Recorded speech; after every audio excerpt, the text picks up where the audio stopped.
The stars were quiet now. Not silent, there was always the hum of solar radiation, the churn of rock against metal, but quiet in that heavy, uneasy way that follows devastation. Earth had fallen 5 years ago. The cities were husks, glass, and steel skeletons rising from ash. Skies once filled with orbital traffic now hung gray and hollow. The Kifin Empire called it pacification. Humanity knew it as the N. Maria Santos drifted alone in her mining vessel, the Resilience, watching. Sensor panels flickered dimly in her cockpit.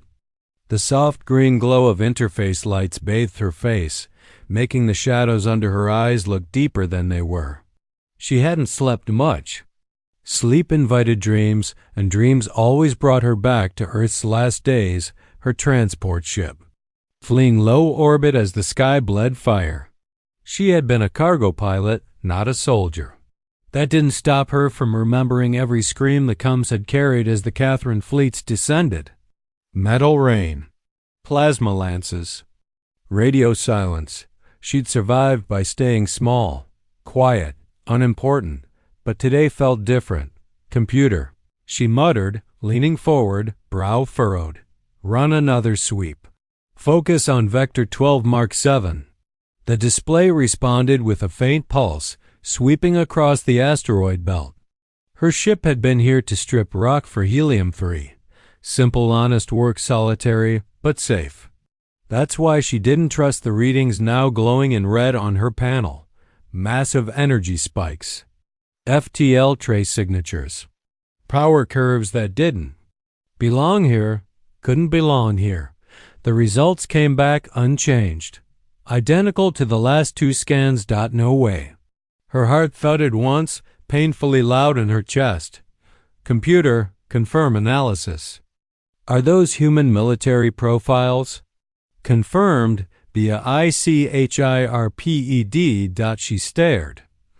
The readings weren't just familiar, they were ghosts. Ships from the Earth Defense Navy, Nemesis, Wraith, Aurora, all destroyed during the first push. She remembered hearing their names in panicked broadcasts. She remembered their final transmissions. So how? Her Cums array, long unused, suddenly sparked to life. Static roared in her ears. She yanked her headset down, heart in her throat, expecting an echo. A solar flare, something explainable. Instead, a voice cut through the static. Calm, crisp, commanding. Captain Santos. It said. She froze. This is Admiral Chun of Earth Defense Command. Welcome to the Black Armada. The headset slipped from her fingers and clattered against the console. She sat motionless, eyes wide, lips parted. Admiral Chun, he was dead. Everyone knew that. Killed at Luna. Buried in a firestorm that left only wreckage. There was even a statue of him now in Beijing. Or what was left of it. The Kithin had made sure to enshrine their triumph in twisted metal and bone. But the voice was real. Maria slowly picked up the headset, hands trembling. Say again, she whispered. Confirm identity. Admiral Ethan Chun, commanding officer of the Nemesis. Identification code Alpha 7 Echo Delta. You're not hallucinating, Captain. The fleet lives. Outside her cockpit window, she saw them now, dim shapes shifting between asteroids, hulls blackened for stealth. Dozens, hundreds, silent, watching. The Black Armada wasn't destroyed, Chun said. It disappeared. That was the plan. To vanish, to wait. And now we return. Maria blinked hard. Her eyes burned. The pressure behind them wasn't fear. It was something else. Something she hadn't dared feel in 5 years. Hope. The moon hung low over the ruined shell of Geneva, its once pristine skyline reduced to jagged silhouettes of steel and smoke. The Kithin Administrative Complex stood in the city's heart like a parasite built on the corpse of a civilization. Tall, spire-like towers of dark alloy pulsed with alien energy, humming with systems that had nothing to do with Earth's architecture. But buried beneath the structure's polished floors and synthetic marble was something the Kithen had never detected. Dr. Sarah Chun moved silently through a maintenance corridor, dressed in gray overalls and pushing a sanitation unit that masked a compact quantum transmitter beneath its casing. The aliens barely glanced at her as she passed. To them, she was harmless, forgettable, another human drone meant to mop floors and carry out waste disposal. They never asked why her eyes lingered on control panels. They never questioned her access to maintenance schematics. And they certainly never suspected she once held 3 doctorates: quantum physics, artificial systems, and stealth field theory. She had designed the prototype that cloaked Admiral Chun's dreadnought. And now, after 5 years of silence, she had received a signal. It came encoded in the old resistance cipher, one the Kithen had never cracked because they'd assumed it irrelevant, too fractured, too human in its randomness. But Sarah recognized it instantly. Her transmitter blinked once, twice, then turned, a solid green dot connection established. She knelt beside the wall and opened a concealed panel behind a disused coolant line. A makeshift relay built from alien scrap and ancient human tech hummed to life. She took a slow breath. Phoenix Base, this is underground control. The Black Armada is real.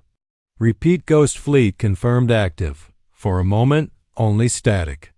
Then a woman's voice, hardened by time and loss, broke through. Copy. That, Control. This is Colonel Park. We have weapons caches live in 47 locations. How long until main operations begin? Sarah checked her screen.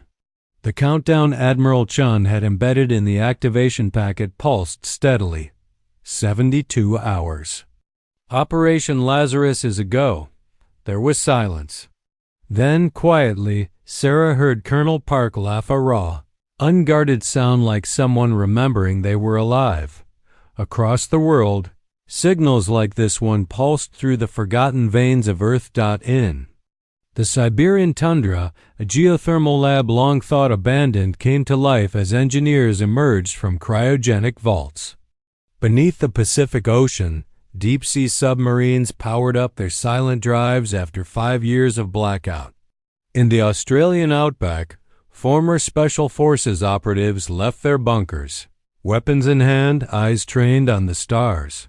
The resistance hadn't died. It had evolved. And the Kithen had never known. In orbit above Earth, the Dominion's pride floated like a black crown of death. Its massive underbelly housed the Empire's central command post for the Terran system. Inside, Admiral Zexton studied a wall of holograms with all 3 of his slit-pupiled eyes narrowed in concentration. This convoy's loss was not random, Vexmal said, voice clipped. He projected the attack pattern above the strategy table. 12 human ships, perfectly synchronized. No comms. No heat signatures. It was a surgical strike. Zexton shifted, skin darkening to a volatile shade of rust orange. Our archives show no surviving fleet assets. No capability for coordination. Explain this. The Ghost Fleet, Admiral. Vexmal hesitated, as if the words themselves tasted.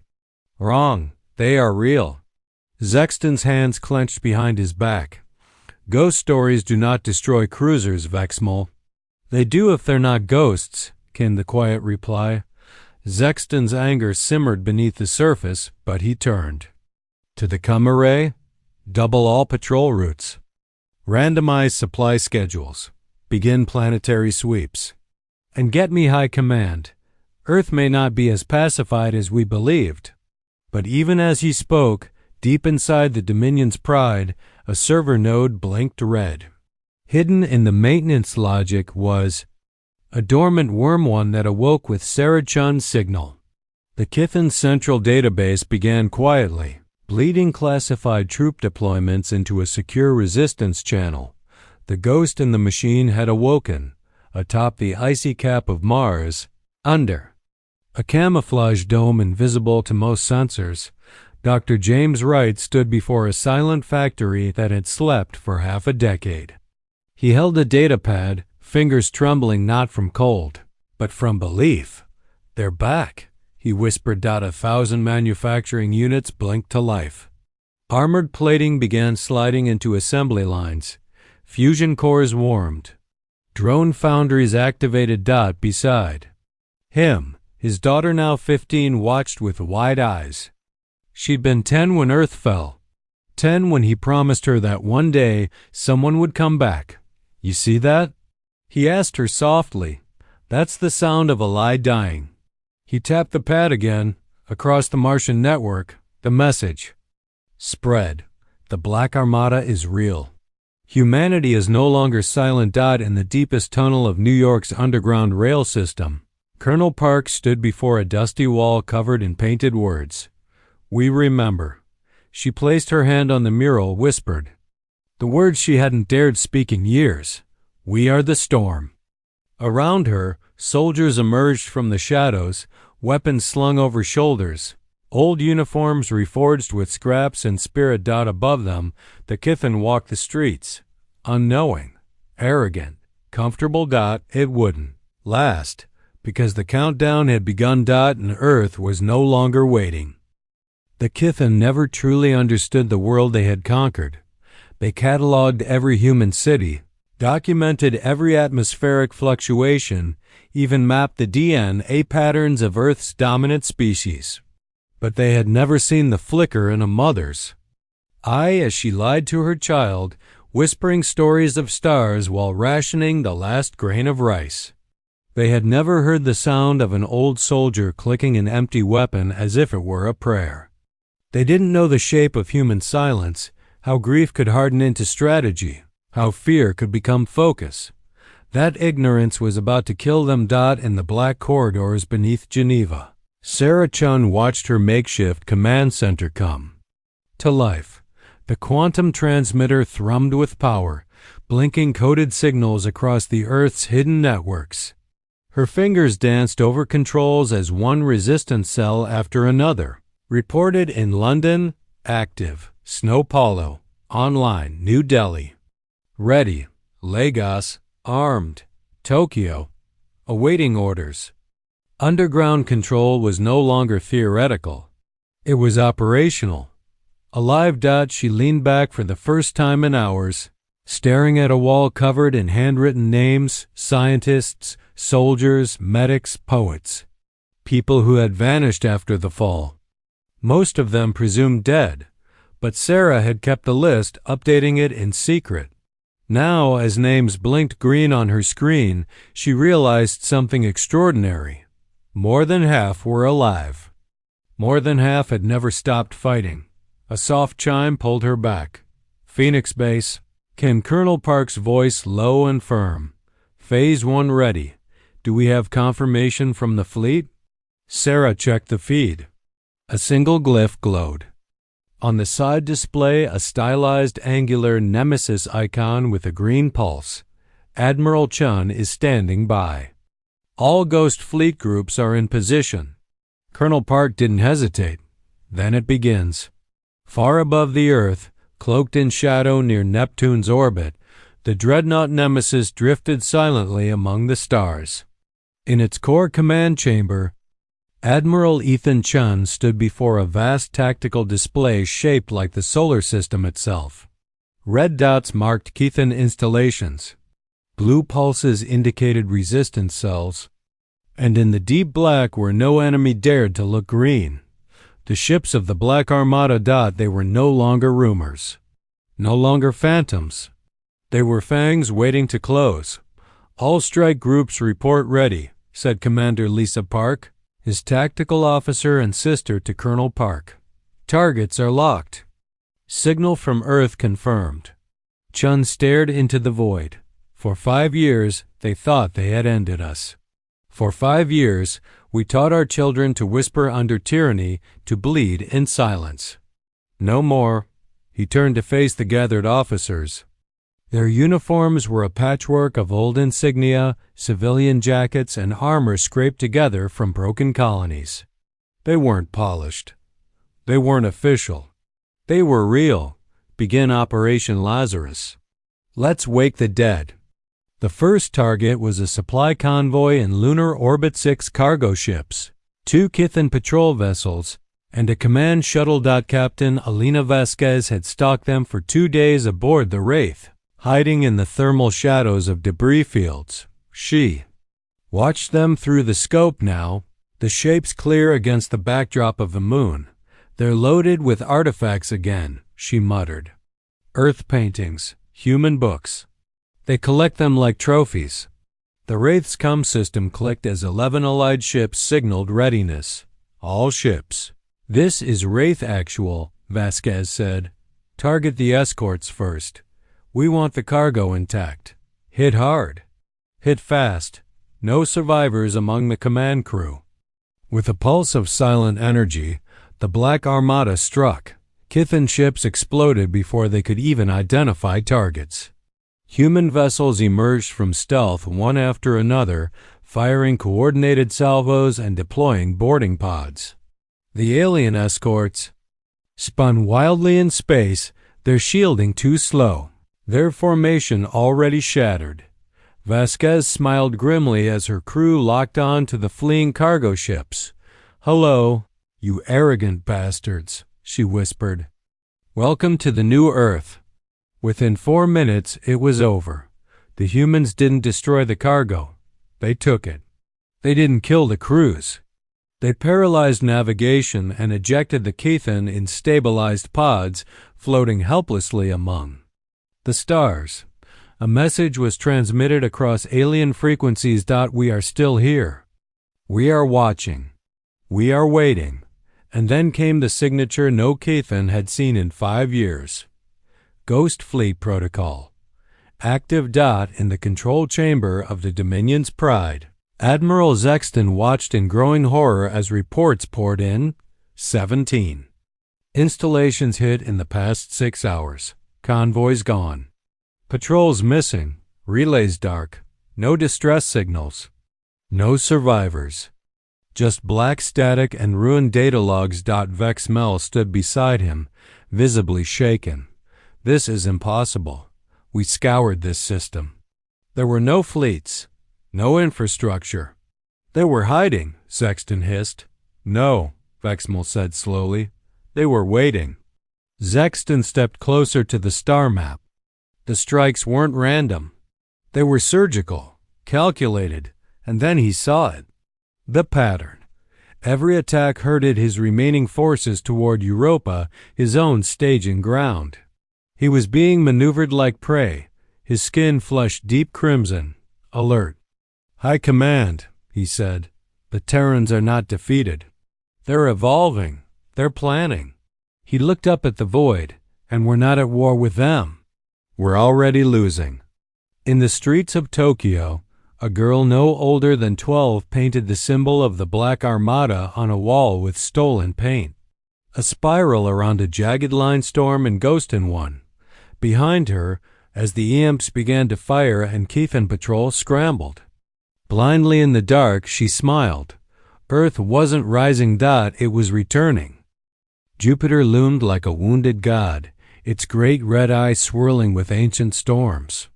The gas giant's immense radiation belt pulsed around it like a living thing, hostile, unpredictable, and invisible to standard sensors. No sane fleet would conduct operations here. That was precisely why the Black Armada chose it. Sarah Park stood on the command bridge of the Aurora, watching the Kithan warships drift into formation around Europa. They moved like a machine, precise, synchronized, arrogant.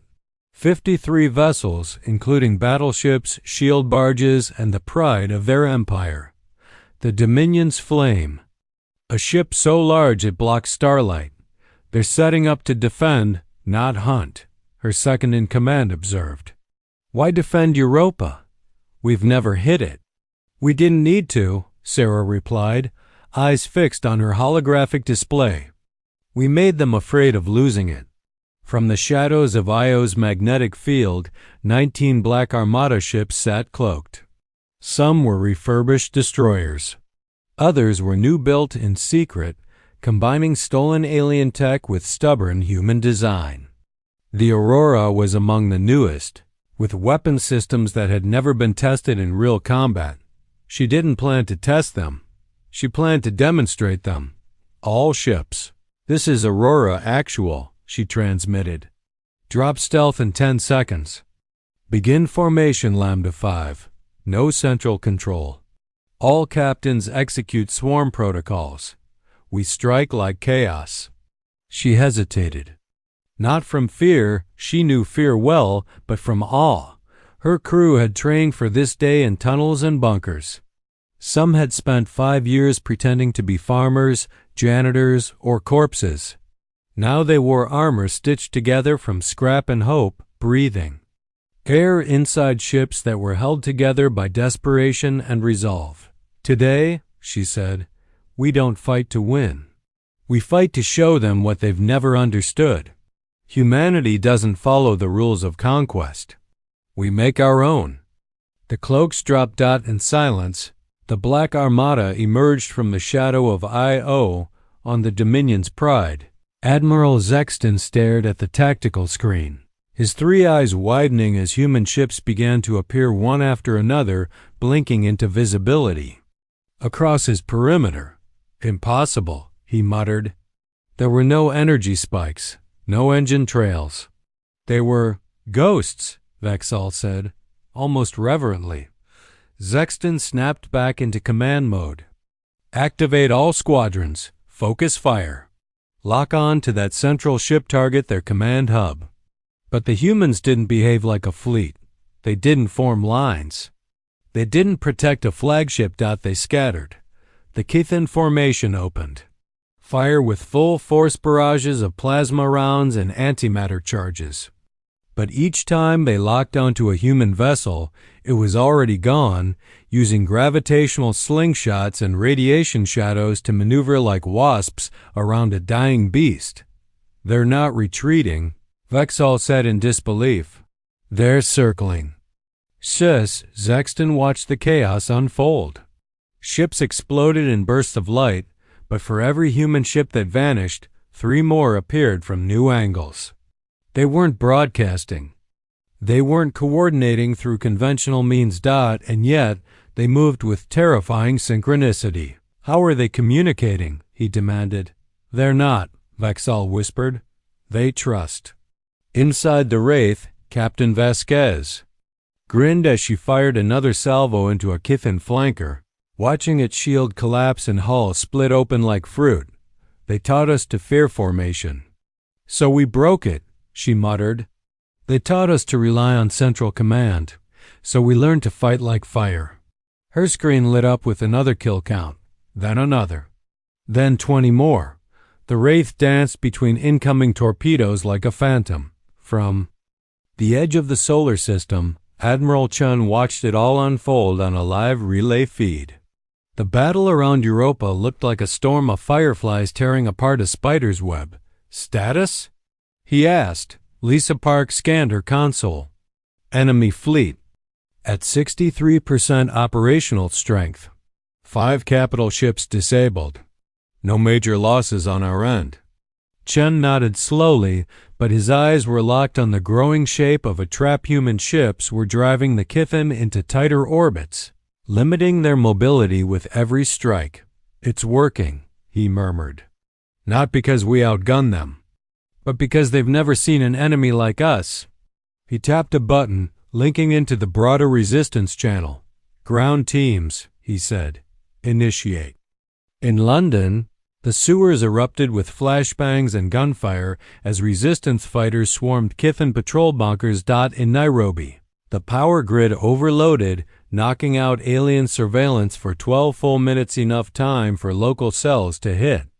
6 command centers. In the Tokyo understructure, a young woman activated a node that had been dormant for 5 years. It sent a quantum echo through alien systems, rewriting command codes and locking down every military gate in the city. Chaos bloomed. Not random, not senseless, but crafted. Controlled disorder. It was the one thing the Kithan couldn't replicate, because It wasn't technological. It was human. Back at Europa, the battle was entering its crescendo.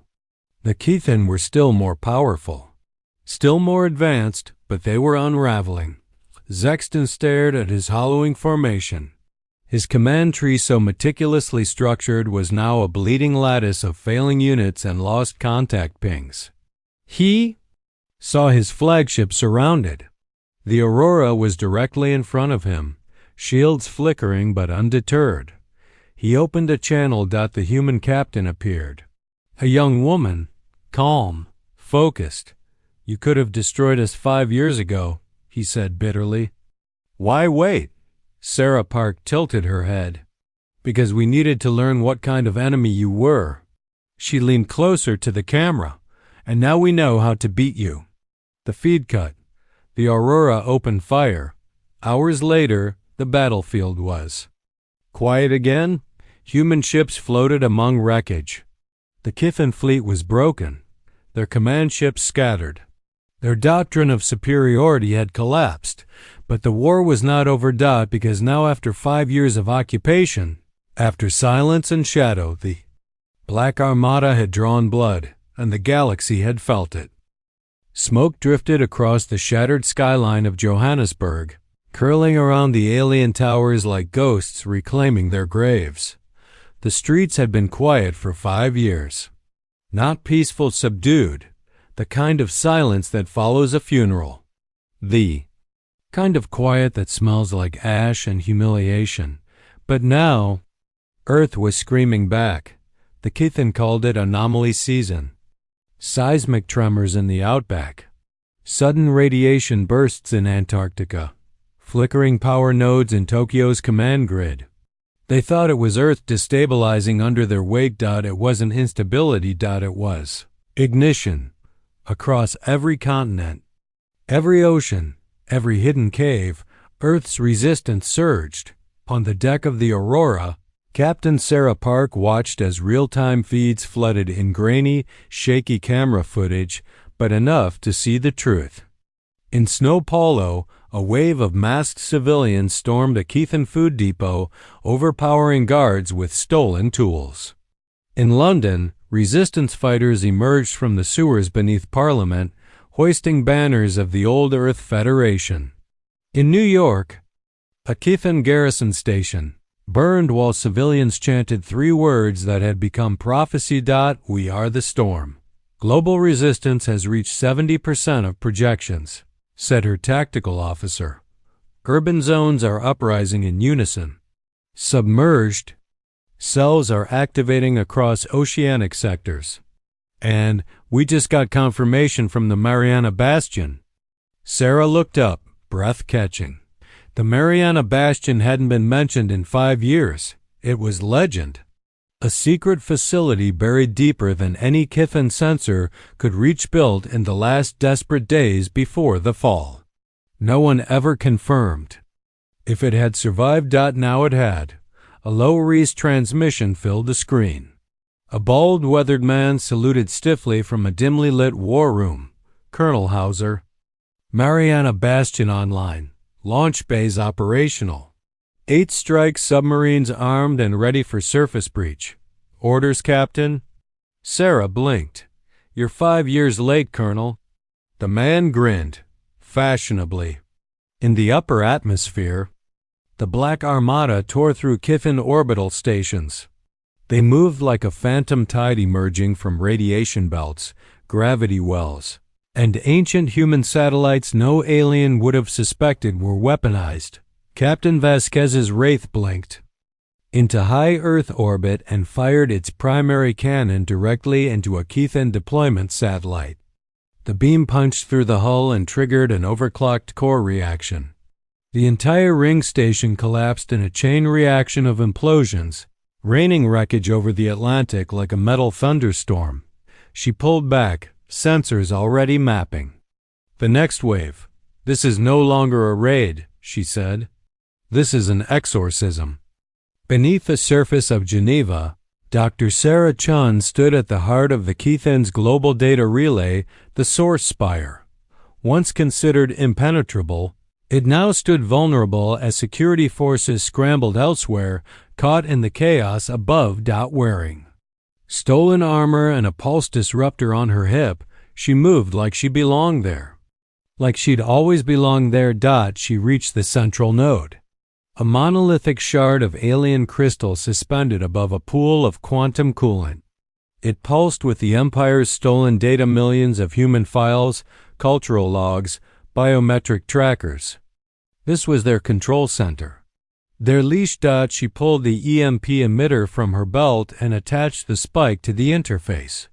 This is for every name you erased, she whispered. The node shimmered. Warnings screamed across the Kithan network, but it was too late. The spike detonated. All across the planet, Kithan systems blinked out. Surveillance disabled, communications scrambled, biometric trackers fried. Humanity disappeared from there. Maps in a single instant, and from that moment forward, the Kithan weren't the watchers anymore. They were the watched. Admiral Chun stood aboard the Nemesis, his hands clasped behind his back as the ship moved into high orbit over Earth. Holographic displays showed resistance forces, overwhelming occupation hubs with speed and ferocity unseen since before the invasion. He had fought wars before. Real wars, strategic ones. He had seen courage and death. But this wasn't war. This was reclamation. He opened a channel to the fleet. Phase 3 is complete. You are cleared to deploy support pods to all civilian zones. Offer weapons. Aid. Evac if needed. Keep fire minimal. The Resistance is leading this charge now. We're not here to take back Earth with bombs. We're here to remind it who it is. In a snow-covered alley in Moscow, a teenage boy knelt beside a wounded Kithan soldier. The alien bled silver, gasping, clutching its stomach. The boy's hand trembled as he raised a sharpened pipe until an older woman stopped him. She looked at the creature, then back at the boy. We're not like them, she said. They erased, we remember. And they left the Kithan alive. On the Dominion's pride, Admiral Zexton watched in disbelief as Earth itself seemed to rebel. Oceans hid submarines. Mountains shielded launchers. Civilian centers turned into combat zones faster than his scouts could report them. Their satellite array had gone dark. Their soldiers were isolated. Their morale shattered. Double quotes. How? He demanded. How did we miscalculate this badly? Vexal stood beside him, pale. You didn't miscalculate their weapons, Admiral. You miscalculated their silence. Zexton stared at the Earth. This wasn't resistance. This was vengeance. Controlled, patient, earned. Then a final transmission appeared on the Dominion's tactical feed brief. Defiant, human. Surrender is not a human word. We just loaned. You are silence. Now we want it back. On the streets of Rio, a former baker held a rifle for the first time, standing beside a former physics professor and a 12-year-old, carrying spare ammo. They weren't soldiers. They were something else. They were home, and Earth had never been more dangerous. Europa hung in silence. Once a Kithan staging ground. The moon now drifted cold and haunted, wrapped in debris and shattered pride. Wreckage from the fleet engagement glittered like broken glass around its orbit, chunks of twisted hulls and severed antennae spinning endlessly. The once formidable Dominion Armada was reduced to scattered fragments and flickering distress signals. Inside the gutted remains of the Dominion's pride, Admiral Zexton stood alone in the command chamber, blood seeping from a thin gash across his temple. The ship's main console sparked behind him, lighting his gaunt face in flashes of crimson and white. The pride was no longer prideful. Vexal was gone. The bridge crew lay still, crumpled beneath collapsed bulkheads or fused into their consoles. The static in the comms channels had taken on a new rhythm, human voices, speaking in unison, coordinates, warnings, ultimatums. And one repeating message: initiate contact. Surrender accepted. He stared at the phrase for a long time, jaw trembling. They had come to subjugate Earth. Instead, they were being offered terms. Sexton had conquered 47 worlds, led campaigns that spanned systems, studied enemy psychology, dissected rebellion, and rewritten doctrine, but nothing in his vast education had prepared him for this. He pressed trembling fingers against the console and keyed in the diplomatic protocol. Connect me to Admiral Chun. In high Earth orbit, the dreadnought Nemesis halted its slow patrol. Inside the dark-paneled war room, Admiral Ethan Chun stood motionless before the central holoscreen as Sexton's face appeared, bloodied, shaken, but still clinging to the shards of command. They stared at each other across the void. For a moment, there was no sound. Then Sexton spoke. "This is not possible." Chun raised an eyebrow. "And yet, here we are. We destroyed your military. We scattered your government. Sexton's voice cracked. "How is this possible?" Chun stepped forward. The light caught the lines in his face, the tired, weathered gravity of a man who had spent 5 years breathing vengeance in silence. "You destroyed our fleets," he said quietly. "You toppled our cities. But you never understood the species you were fighting." Sexton's mandibles clicked. "We understood your systems, your technology, your doctrine." "No," Chun interrupted, his voice steel. "You understood our infrastructure. But humans don't draw strength from structure. We draw it from pain, from memory, from each other." Sexton's shoulders sagged slightly. "We believed you would surrender." Chun allowed a thin smile to form. "That was your first mistake. You thought surrender was a word we understood. But to us, surrender is just a pause between storms." Behind him, a tactical display updated in real time. All across Earth, Kithen, outposts were blinking red, surrounded, captured, or neutralized. Not by fleets, not by armies, but by people. On the ground, in the burned remains of Berlin's old resistance hub, Colonel Sarah Park crouched beside a captured comrade as the surrender transmission from Sexton echoed through the ruins. "He's asking for terms," the field tech said, disbelief thick in his voice. "He's actually requesting negotiations." Park didn't smile. She didn't cheer. She simply nodded and stood, wiping ash from her hands. "Then we send him a message," she said. "The same message we've been sending for 5 years.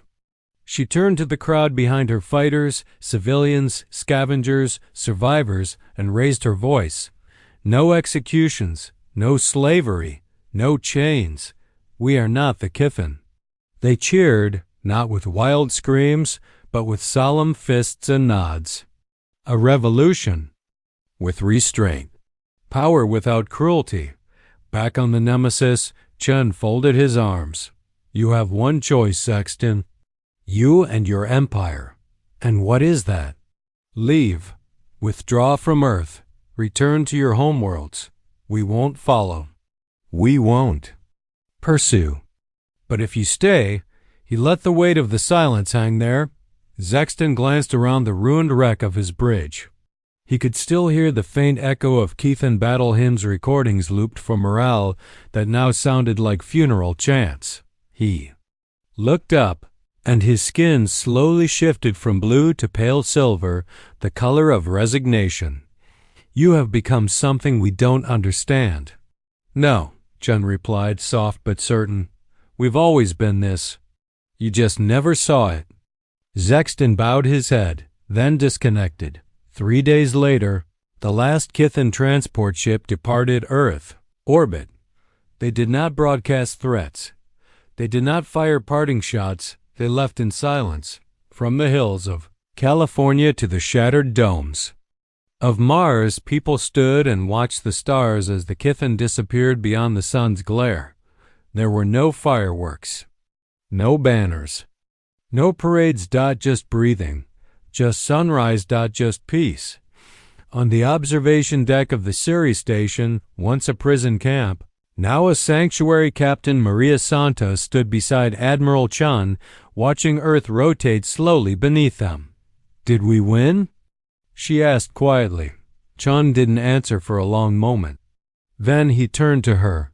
"No, we survived. That's something far more dangerous." He looked back at the planet, blue and green and bruised, but still turning. "They thought we'd break," he said. "Instead, we waited. And when the time came, we returned."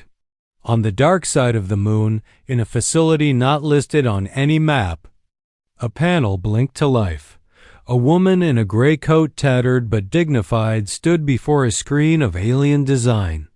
Behind her, a small child stared at the stars. "What happens now?" the child asked. The woman looked down. "Now," she said, "they tell our story." The stars were quiet again, but it was not the silence of defeat. It was the silence of breath held in awe. 3 months had passed since the last Kiffin warship slipped beyond the edge of the solar system. 3 months since Earth became a free world again, not by treaty, not by mercy, but by its own hand. What followed wasn't jubilation. It was rebuilding. On the reclaimed plains of Kansas, wheat fields swayed once more, watered by irrigation systems reactivated by solar-powered drones. In the canyons of Mars, children born in secrecy now played in daylight for the first time, their laughter echoing off red stone. Across the Earth's oceans, the Black Armada no longer hunted. It delivered food, medicine, and tools, steel from melted gunships, seeds from old vaults. Hope carried in human hands. At the heart of this transformation stood the ones who never forgot what they had lost. In the former ruins of Geneva, the United Earth Assembly convened inside the repurposed husk of the Keithan Administrative Complex. What was once a monument to control had become a cathedral of resistance. A single beam of light cut through the shattered dome above, landing on a stone circle inscribed with the names of every known resistance cell, many of them now gone, but never erased. Admiral Ethan Chun stood before them all, no longer in uniform. He wore a simple gray coat, lined with the patches of fallen units, the kind worn by miners, by cargo pilots, by janitors. He stood not as a commander, but as a man who had carried the burden of his species' silence for 5 years. "We built the Black Armada not to strike back in rage," he said, "but to buy time. Time for Earth to become more than a wounded memory. Time for us to learn who we really are without the noise of empire, without the weight of expectation." He looked out at the assembly. Survivors, farmers, orphans, scientists, artists, the new architects of Earth's future. We did not fight to rule. We fought to be remembered. A hush swept through the hall. Then, one by one, the delegates stood. Not for applause, but in shared silence. A moment not for a leader, but for every name whispered underground, every life lost in shadow, every heartbeat that endured long enough to see the sky again. At the far edge of the asteroid belt, where light faded and old signals still drifted, Captain Maria Santos guided the Resilience through her final flight. Her ship, once a mining vessel, had become the first to detect the awakening. She had lived between stars and silence. Now, she sought the last task. The coordinates had been passed to her by Admiral Chun himself. "A grave," he said. "A forgotten one." She found it in the shadow of a dead moon, what remained of the Nemesis's sister ship Vanguard, destroyed in the first hours of the war. No one had reached it in 5 years. She launched a beacon, a monument, carved in 3 languages, English, Mandarin, and the human resistance cipher. They waited for Earth's surrender. Instead, we became. The storm. She whispered into the comms one last time. "Rest now." The message was received.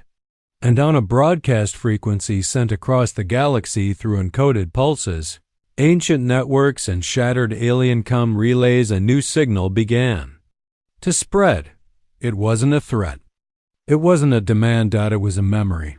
Footage of human children reclaiming schools. Of resistance fighters laying down weapons. Of alien prisoners released unharmed.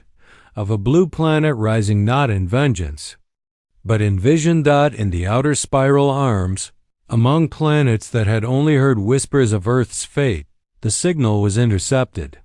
On a jungle moon in the Roxari system, a scholar watched the video unfold and fell silent. In a crystalline city on Vioran Prime, a senator played it for her people and wept. On the Kithan homeworld, Zexton sat alone in exile, his fingers resting on a relic from Earth, a child's drawing found in a burned-out village. It showed a blue hand holding a silver star, a message scribbled beneath in careful, crooked human letters. You don't win by hurting. You win by healing. He stared at it for a long time. Then he placed it on a shelf and bowed his head. And Earth, no longer silent, spoke across the stars, not to conquer, not to boast, but to be heard, because the Black Armada had returned to Shadow. But its story would echo for centuries. In the minds of enemies who became students. In the eyes of children born after occupation. In the stars that watched and now remembered. Humanity doesn't break. It waits. It endures, and when it rises, it brings the storm.